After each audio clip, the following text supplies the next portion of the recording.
Hi everyone and welcome back to Cheshire Railcraft. Today we're going to be looking at some of the new locomotives that we've purchased for the layout.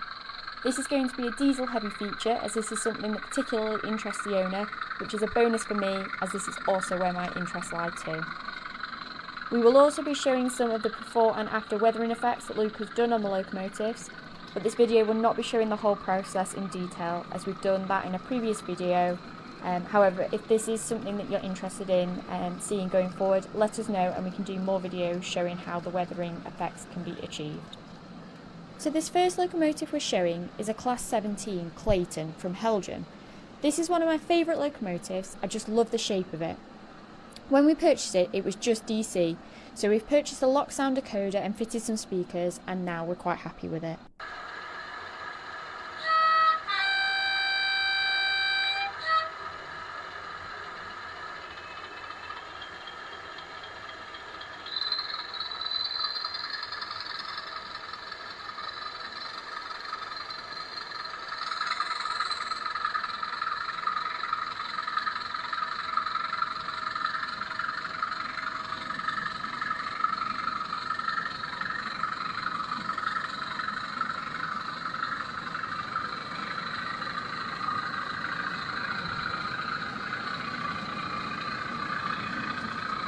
If anyone does actually happen to have a better sounding file for a Clayton, then please do get in touch and maybe we can install that. It is a lock sound decoder, so I have got a lock programmer, but so if you can send me a file, then I can certainly install it and give it a go.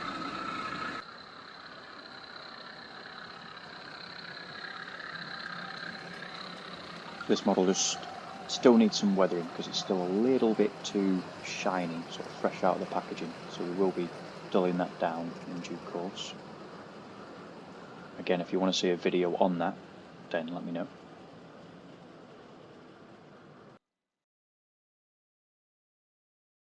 So this brings us to the next locomotive we've got, which is an Ether Rail, which I believe is made by Bachmann, Class 15 diesel. Again, a really cool looking thing, although the green, it's just a bit too plasticky looking straight out of the box. So it was the first one that I sort of thought, yeah, okay, let's do a little bit of weathering on this one.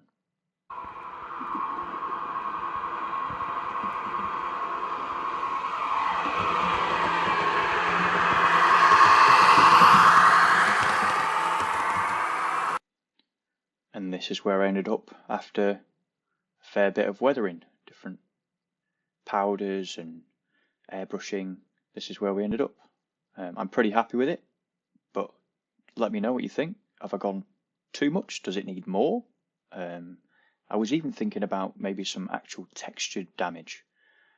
So almost like rust, holes and things like that. I'm not sure if that's going to be too far, but yeah, let me know what you think.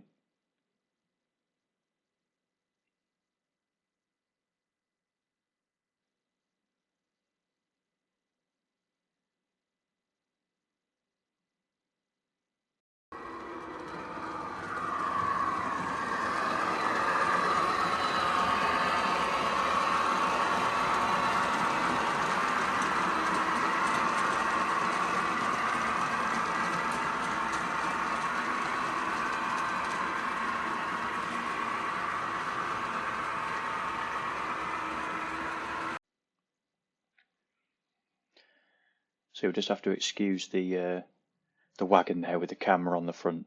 That's a sneaky peek of what the next video is going to contain, because I was shooting the onboard running at the time.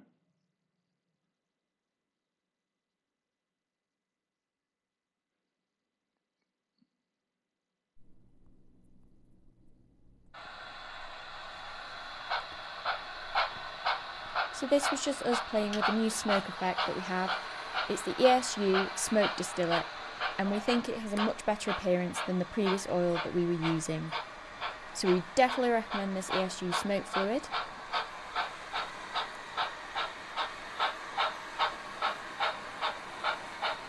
And here's just a nice little shot of the Class 15 there in the background.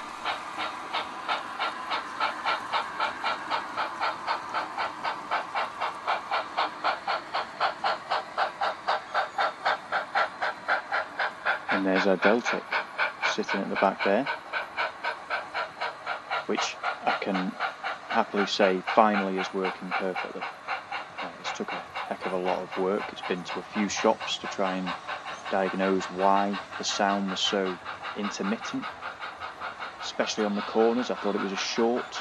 I've done all sorts of things to try and prevent that. In the end, I replaced the decoder, and that seems to have fixed it.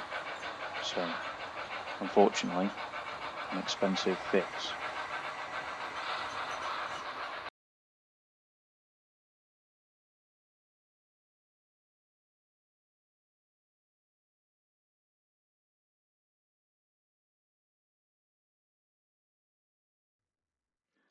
So the next thing that we picked up was this Panaia tank from Dapol, which was a pre-loved thing, but it was in fairly good condition. There was just a little bit of damage on the other side. You'll see in a second. But again, too clean, too shiny, and I thought it needs some weathering for sure. So that's what we set about doing. I've also DCC fitted this with sound as well, so which was a little bit of an awkward job to get the speakers and things working nicely, but it sounds pretty good now, as you'll see shortly. I went pretty heavy with the weathering on this one, and I really wanted to try, and there were some pictures that I saw where they had these water stains running down the sides, these white streaks, and I really wanted to try and replicate that. And I think that is just, hardness in the water sort of being left behind from the steam. I assume that that's what that is in the images, but yeah, I just wanted to try and capture that on the model. I'm happy with it. I'd love to hear your opinions on it.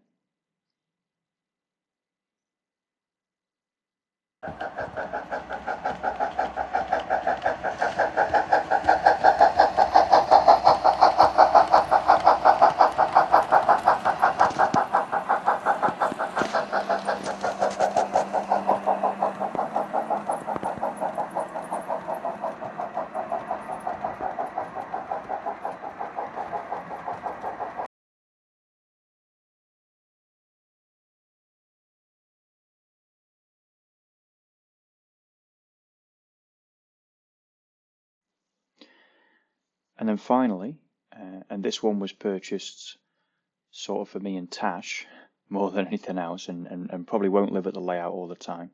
We're thinking about building a tiny little low gauge layout at our house actually. But this is a Class 05 little shunter from Helgen in BR Blue, which is definitely our favourite colour scheme with the wasp stripes. Love it, absolutely love it. So again, we've DCC fitted this, and I've put a sound file in it, but I just don't love how loud it is. It's not very loud. Now, that's due to the constraints with space to put the speakers. I believe I don't think it's anything to do with the decoder. I think the decoder is capable of a larger speaker. I think it is just trying to fit a decent sized speaker into it. So I'm going to play around with that a bit more and try and find somewhere to fit a bigger speaker. It might have to be inside the cab rather than under the sort of hood where it is currently. It's sort of like behind the front grille, but the space that's left there is very, very small. So again, this is fresh out of the box, and will definitely need weathering, and we're certainly going to. I've numbered it, I've put the decals on it, but it 100% needs weathering, and that's going to be one of the next jobs that I undertake. Again, if you want to see the process of that, then I will film it, but the last sort of weathering series I did weren't overly popular. Not a lot of people seem to be that interested in it. So, but if there is enough people saying yeah, no, we want to see more of it, then I'll do it.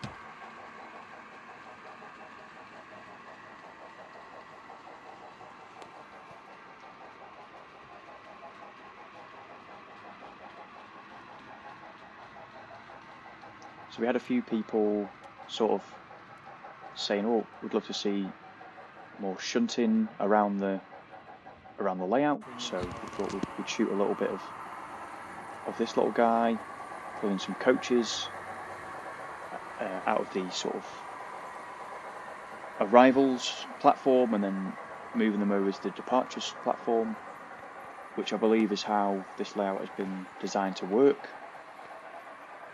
because for the life of me I can't understand how a locomotive could turn around with a train of coaches behind it at the minute. So I think that the only way it could work is the locomotive pulls in, the train is decoupled, something then moves the coaches from there into another platform, and then that frees the locomotive to come out of there, turn around, and then recouple up to the other end of the train. So I think that's the intention of the designers of the layout. That's certainly the only way I can see how it could function. But again, if anybody knows, or anybody has any ideas of how it should work, then let me know.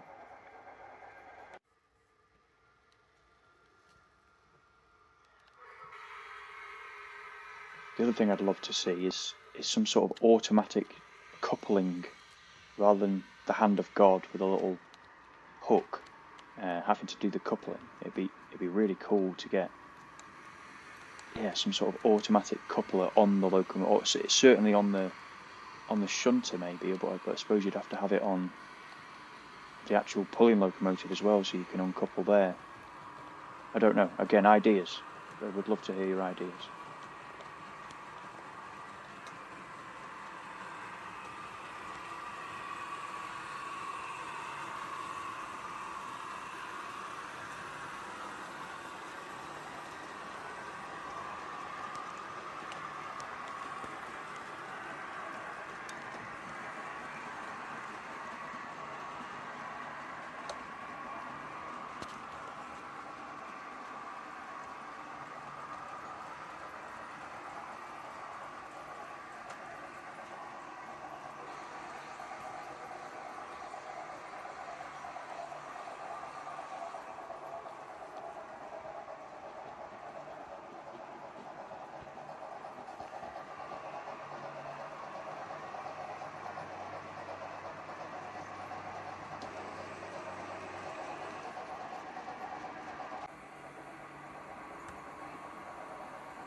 So if you've made it this far into the video, big thank you. And the best thing you can do to sort of tell us that you're enjoying it is to subscribe. It is free. I've had a few people say, why should we pay to watch your videos? You don't have to pay anything. You just click a button. It doesn't cost you anything, but it is a big help to us. It tells us that we need to make more videos, basically, ultimately. Again, it's a bit of fun. We're enjoying it, but the videos do take quite a bit of time to make and edit, and it's good to know that people are getting something out of them and that they're worth making. So yeah, let us know. And again, the next video will be some onboard running shots from the driver's point of view, but then also from the brakeman's point of view, and then suggestions for what you want to see after that. We have had some really good suggestions, but if there's a lot of people saying the same thing, then that tells us we're doing the right thing. So yeah, if you can give us some more suggestions for what you'd like to see next, if there's a certain part of the layout you'd like us to focus on, or if it's more of the locomotives themselves, just a lineup, or we are undertaking a little bit of a locomotive trade in the next week or so. It's where we'll be Part Xing quite a few of the duplicate locomotives, so there's a heck of a lot of A4 steam engines, and A1 and A2s. So the owner would like to sort of get rid of all the duplicates, or some of the duplicates, should I say, and then end up with more of a fleet of different and interesting things. I think we're going to move away from just sticking to one region. Probably, we'll probably look more at LMS as well as LNER. Yeah, just get some more interesting things on. Again, a big thank you for watching the video, and we'll see you in the next one. Cheers.